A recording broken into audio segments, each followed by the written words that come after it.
Ladies and gentlemen, Excellencies, thank you very much for having the opportunity now after that we both are sitting after this very important panel reflecting about the same region, looking into a part of this region of the Western Balkans, especially this is about Bosnia and Herzegovina. Let me begin by thanking our hosts, the Institute for Foreign Affairs and Trade, here at the Balkans Forum, the Konrad Adenauer Stiftung, and Márton Ugrósdy. We are starting to become a couple of exchange and thoughts on several panels, so I'm very happy that we could continue and can continue this today. In the past year and a half, we have seen both progress and setbacks in the country I'm coming from and representing in the national community there. We try to contribute to international efforts to address the country's ongoing challenges, including political blockages, corruption, economic stagnation, and political polarization. Let me just switch back to the year 1995, where a lot, and we all have this somehow in our experience, and it was said that this is not about the ancestors talking about war, this is about people, us, experiencing situation, the political and that more the dramatical humanitarian situation, especially in Bosnia and Herzegovina, in Kosovo, in some other countries as well. The dissolution of the former Tito Yugoslavia was not only unpeaceful, it was a disaster, humanitarian disaster and a political disaster. And we have to say that especially international European part of the international community did not really know how to react. It is reality. We have to state that it was too little, too late, and it needed up to a genocide-style situation in Srebrenica to come to a successful attempt of having wouldn't say a peace accord, let me better say a qualified ceasefire. This is Dayton. It is following fully the concept of a rule-based structure. So it not only cared for a ceasefire, that people have no fear to stay up in the morning, to go out of their house and not to come back, but as well to lay the foundation of a future state, which is not only a future state, because Bosnia and Herzegovina has existed historically for hundreds of years. It has went through a referendum in 1992, just now 31 years ago, and it had a basis and had its problem. Some people are saying that Bosnia and Herzegovina somehow is, in a nutshell, the former Yugoslavia, the multi-ethnic Yugoslavia with some and a lot of unanswered questions of ethnic differences, and with the challenge that a modern structure should go not only for reconciliation, but as well to have a workable possibility to live together and to go ahead for a, let me say, a better future. I have to say that it took very long. International community was very clear then, not only the Europeans, but with the important contribution of the United States of America. And so it is peaceful up to date, but it is not settled in terms of rule-based respect to rules and to preparation for European integration. So besides Dayton, there are other instruments, namely those of the European Union, which help us address the country's numerous challenges. Some people try to create a contradiction between Dayton and European Union integration. In reality, this is my strong belief, the instruments of Dayton and European Union are complementary. For instance, the functionality of authorities is crucial. Yes, it is right. The institutions are the basis for a structure of decision-making. Without functioning institutions, necessary reforms for EU integration cannot be adopted or implemented. So I thought it is necessary, and I think it is necessary to bring back functionality. It is not for the international community to implement the shortfalls of the Dayton peace agreement. What are the shortfalls? We have a constitution in Bosnia and Herzegovina, Annex 4, which is very clear, but does not answer all questions. First and foremost, several times decided by the European Court of Human Rights, with the famous Sejdic-Finci decision and others, that there is a distinction between ethnic origin of people, and this distinction may decide about their possibility to contribute to the functionality of the state, as, for example, some are not and others are not allowed to run for member of presidency of Bosnia and Herzegovina. I think we have not to discuss about this, that this is not European standard. If we think about rule-based issues, not only the European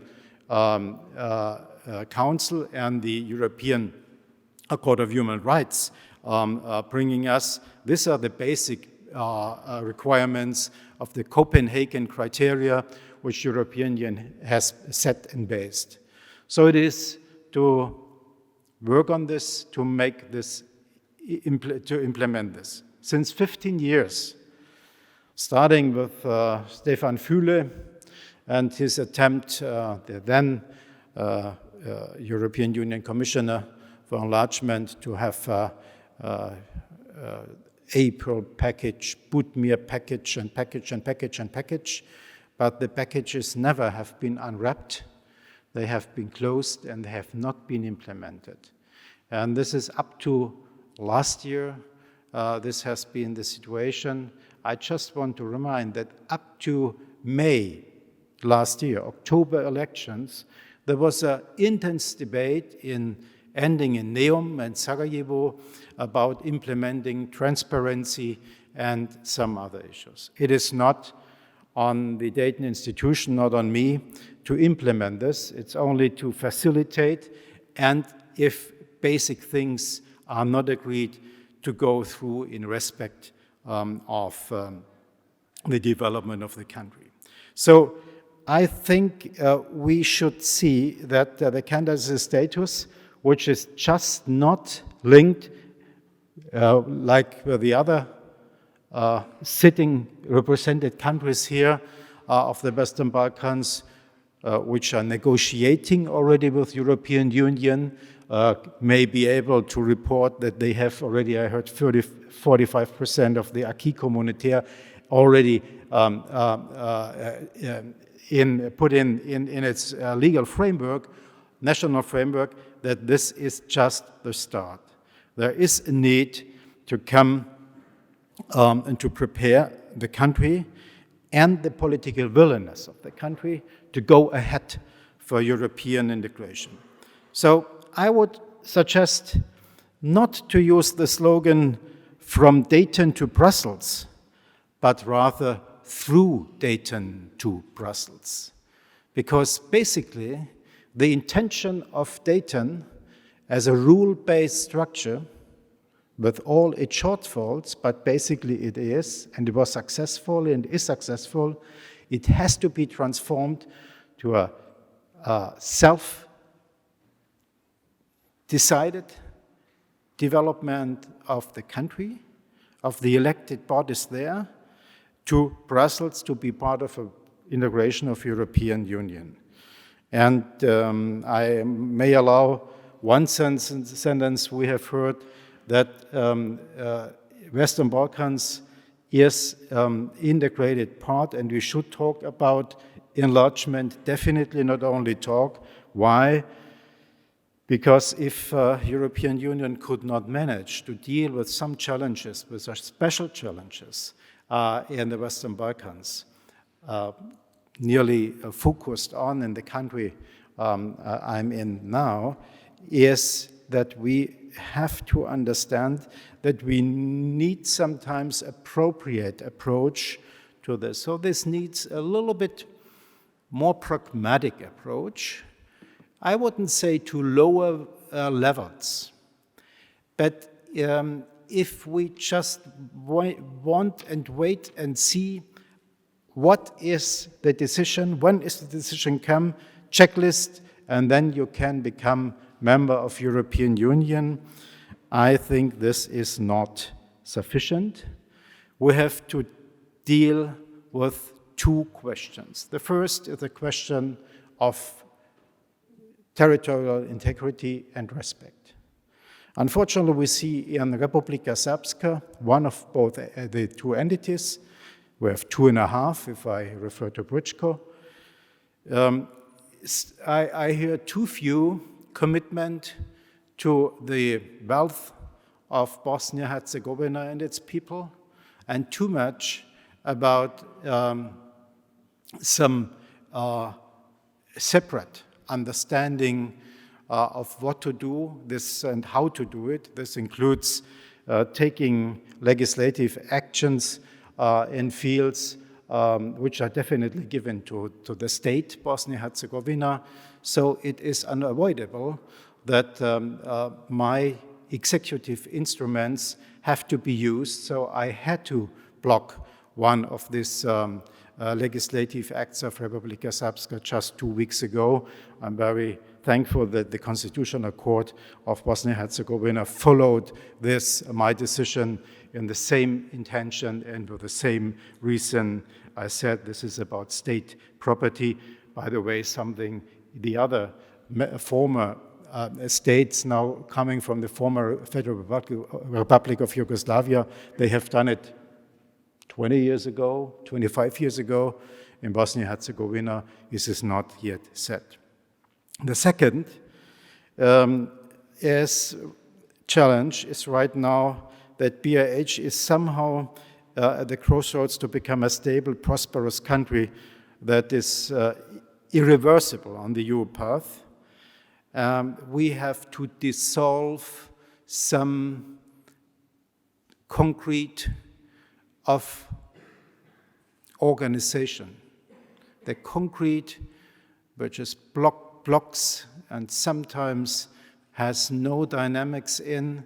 This includes that the diversity in the political field, including political parties, has to be encouraged, because I think this represents more interests and of the people than just the idea of separation into ethnic defined parties. It's moving, it's changing.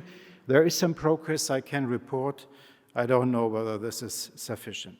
Inside this, the key issue has been raised as well here for the whole Western Balkans. And yesterday evening at the night owl session, we heard this already. If we talk about the 100% solution for membership to European Union, without intermediate steps, we will not have a future for the young generation in this region. Just with an experience which everybody who is in this region has, but let me share what I yesterday in the flight, Austrian flight out of Sarajevo, young men came friendly, taking selfie. Happy to see you. I asked him, are you just coming from holidays in Sarajevo, or are you leaving for holidays? He said, I grew up in Sarajevo, now I'm living in Vienna. And I said, how many of your the pupils at school in your class, have contact? Yes. He said, all of those class are out of Bosnia-Herzegovina. This is the sheer reality. And this depends on, I have to say, no state of law in a large context of situation. People cannot rely that this, what they would like to do in a legal, honest way, is manageable. There are some examples. I do playing not black and white. So state of law is a very important issue. And the second is we have to get a more double road possibility to come and to go. Today, most of those who are leaving as students never come back. They only come back for holidays or to see the parents. We should try to organize as an asset of European Union. This is not the job of the High Representative, but to work how we can manage that young people are sometimes off, that they find a job in Bosnia-Herzegovina and keep the dynamic of this country, which is a very dynamic one, can be, if these questions are answered. And so I think European Union is important, but as well, a closer cooperation in the regional opening of a common market, if you want. Not as an excuse not to be put in the European Union single market. But I think that the Berlin process attempts of mutual recognition of exams, the possibility of easier move from one country to the other in the Western Balkans is very important. I definitely say that the attempt of all initiatives, and we had with Northern Macedonia, Albania, and Serbia, 3 countries here who have promoted as well idea, however that's called now, Open Balkans or what so. We should work to try to reconcile these attempts because, yes, there is a need that the understanding in Bosnia-Herzegovina, like in other countries, like in Kosovo, can not only be the hub-and-spoke understanding. The hub is European Union, somehow Brussels, and we are only spokes. No, it needs a network of understanding, and this could, in my understanding, help have a better perspective for young people to stay. This can only be done with a joint endeavor and with the commitment of the political parties. Sometimes I have to state that there are good examples. It's not on me to judge about everybody, but sometimes those related to the interest of their parties or their groups do not realize that the interests of their own can only be answered if they are looking on the whole, and the whole is the country as a whole, the country whole and free and peaceful. This can be achieved with European Union and US help, but it needs a lot of work inside the country itself in the political class. Thank you.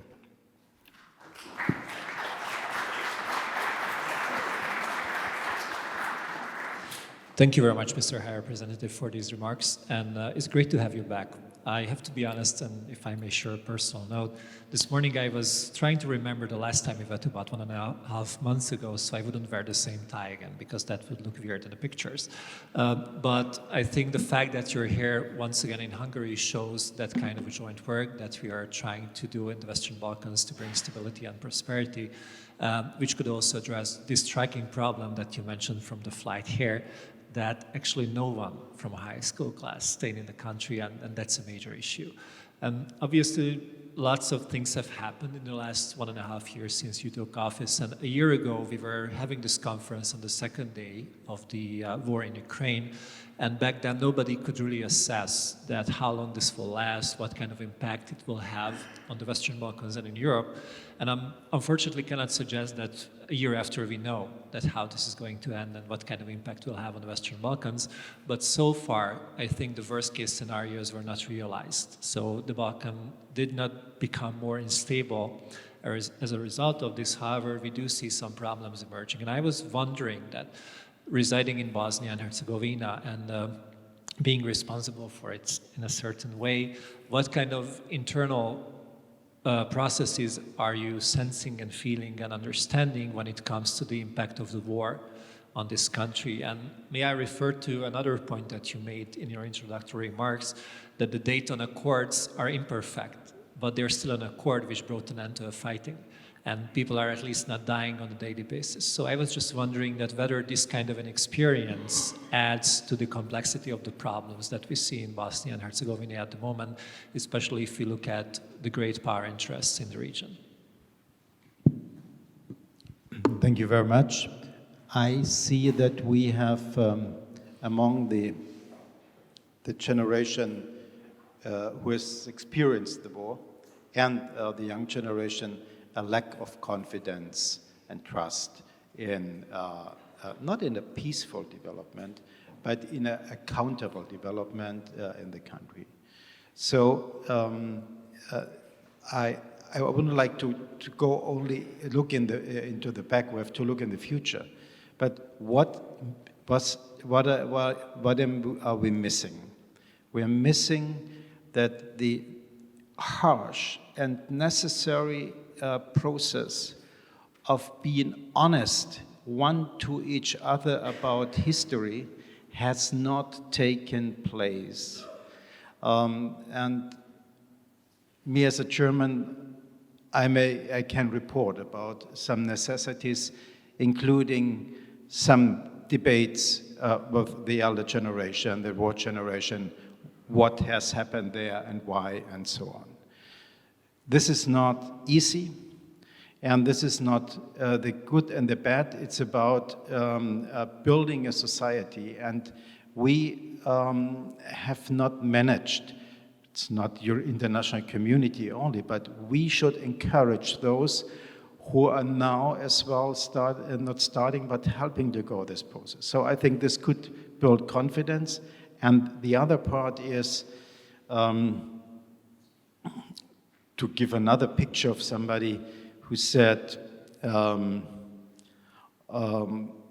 discussion, when will the OHR position be finished? Yes, I think, could we imagine that in 20 years, my successor here is sitting and talking about his next bond powers use in Bosnia-Herzegovina?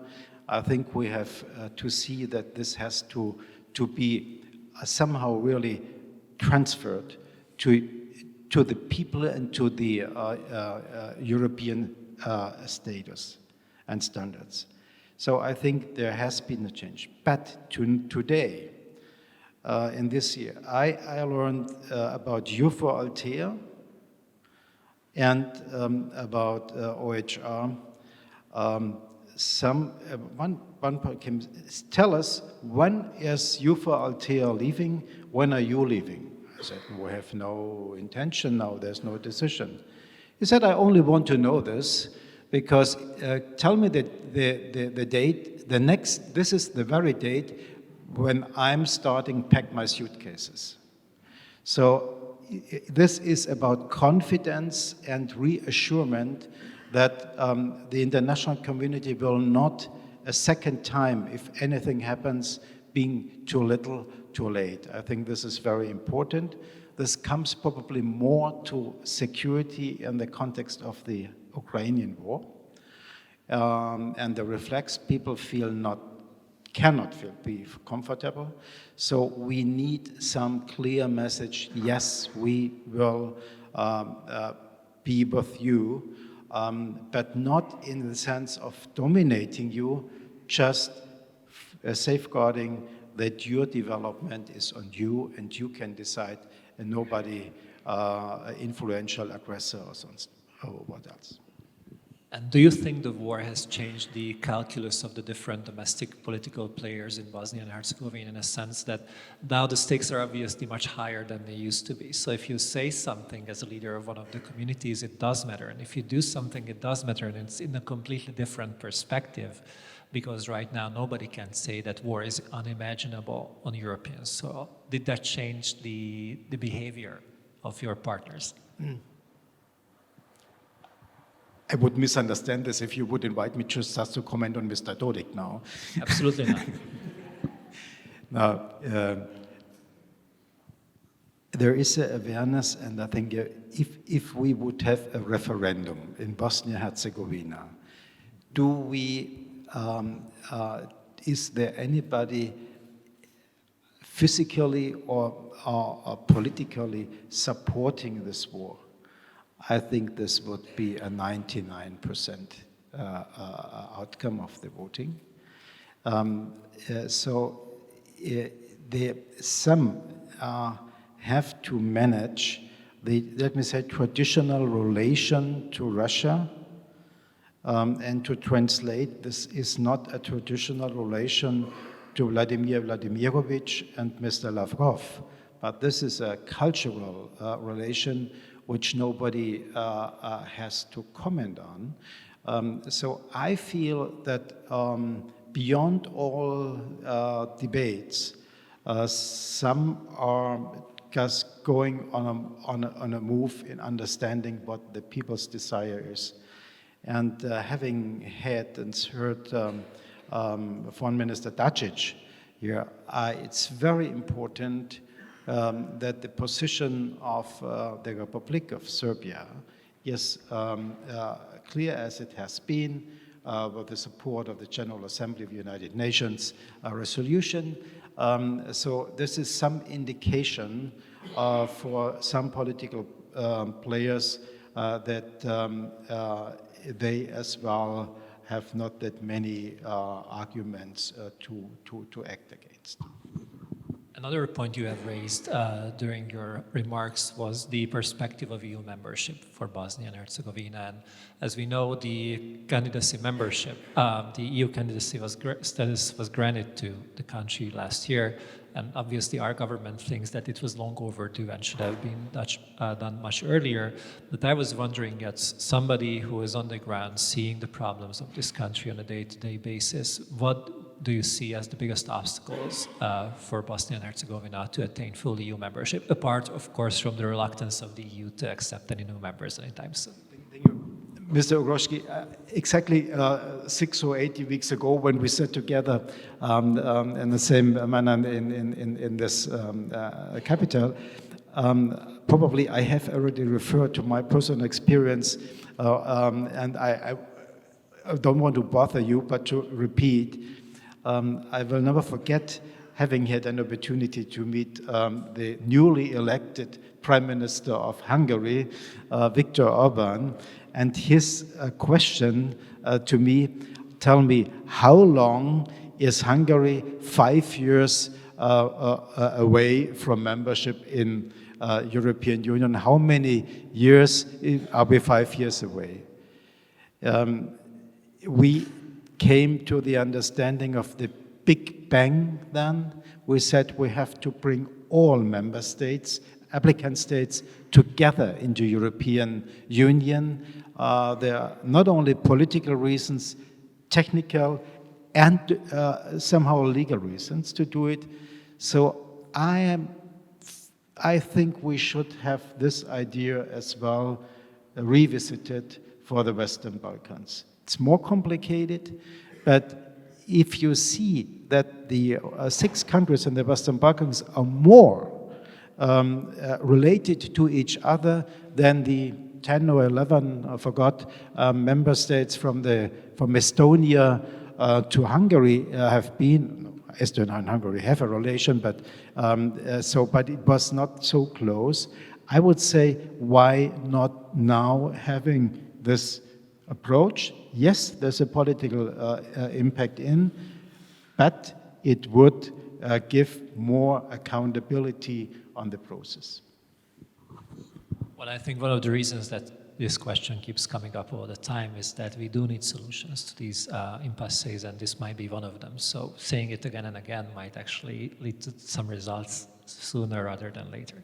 I have to add that, to be very clear, I have not said this in my competence as High Representative, but as a political person, not that anybody has the concern I would interfere in the European Union enlargement process, but it shows how linked it is together.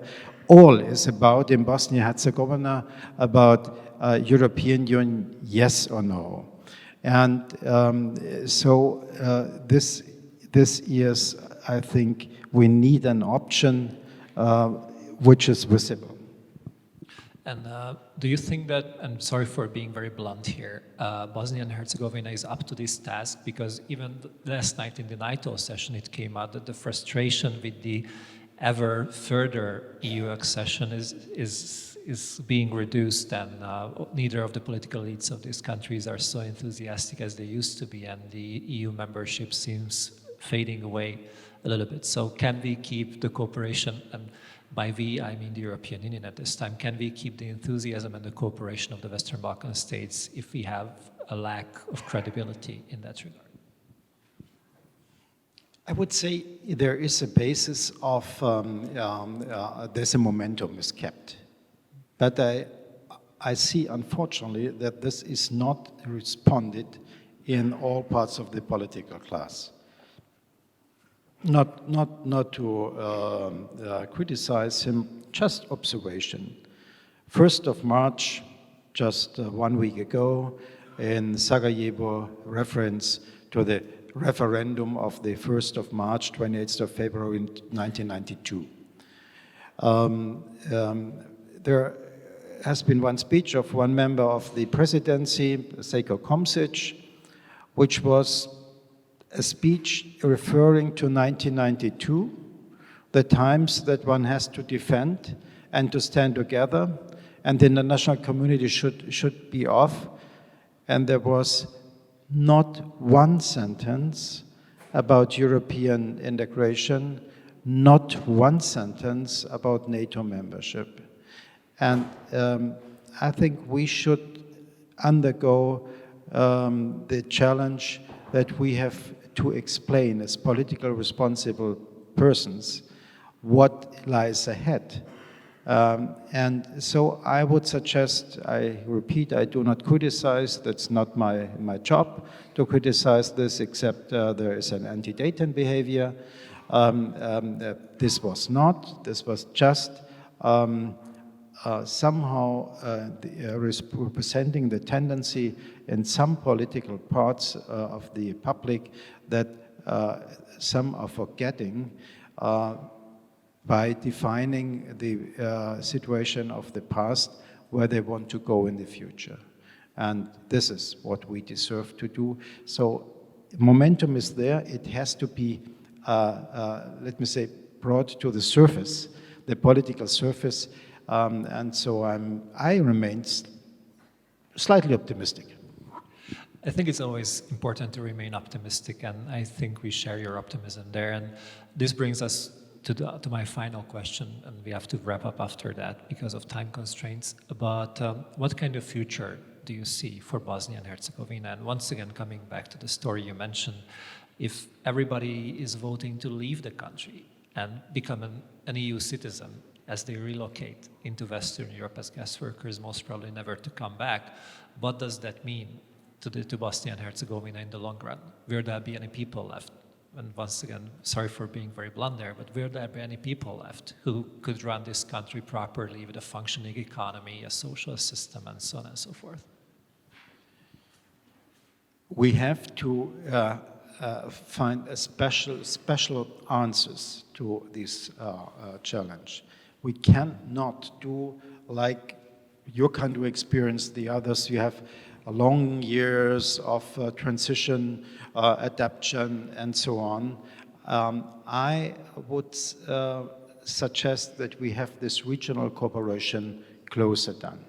This, by the way, could include a special commitment of the neighbors, be it Croatia, Slovenia, Serbia, Hungary, and all those countries, and Montenegro and Kosovo. Kosovo is somehow in a similar situation. They need support. So if we could find with Albania and others some easier way of exchange and adapting faster. This is not the 100% answer to European full integration. As I said, I could say we could speed up, and we have to speed up. If we stick to our well-organized, well-done, fashioned integration process, we will work and work and work, and then we look around and see that nobody's there we wanted to address.